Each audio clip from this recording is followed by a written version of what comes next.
Hey guys, welcome back to another video. And in today's video, basically, I'm going to be talking about the Moto G7 and my experiences with it after having it for a few months now.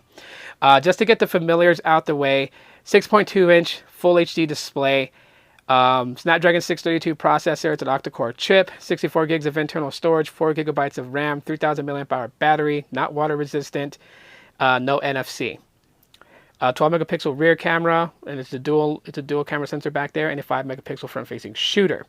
Now, with all that's out of the way, the time that I've spent with the Moto G7 has been really good. Even though it's lacked one feature that I like to use day to day, wasn't a hindrance to me, which could be, a testament to all of you out there that just because one phone lacks a certain feature doesn't mean that you're going to have a very bad experience with it. I like to use tap to pay. I use that with my Pixel 3a. And the Moto G7 does not have that, so I do have to carry my physical debit card with me when I go places, which is not a huge big deal. So the lack of NFC is not a killer.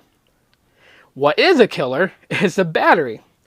The battery, in a positive way, it kills a lot of other devices I have that are 3000 milliamps. For some reason, I get great battery life with this phone. This phone lasts me so much. I mean, look, 15 hours since last fully charged, 3 hours and 43 minutes of screen on time. Okay, and it's like down to like 59%, I believe. The battery is insane on this one. And this is not the Moto G7 Power. This is the Moto G7. So that to me just pretty much is like, wow, that's insane.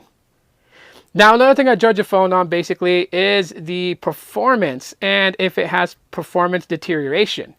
Because some smartphones fly buttery smooth when you first take them out the box, and after its first several boots, it tends to just start flying smooth. But then after like 2 or 3 months, you start to see the jank and how badly it's bogged down. And I can tell you guys, this phone does not do that.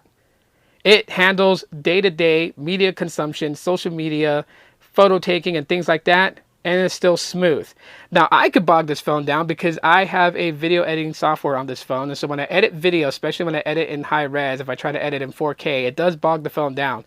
But that's using something like that. And everyday consumers don't do that with their phone. So, yeah, for everyday tasks, this phone flies.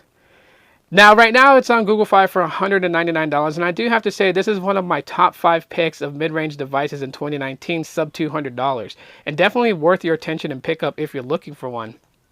And so that's just my quick experience with it, the things I like about it. Let me know what you guys think in the comment section of the video. Drop a like if you enjoyed today's video, and if you just subscribed, thank you so much, and I really appreciate that.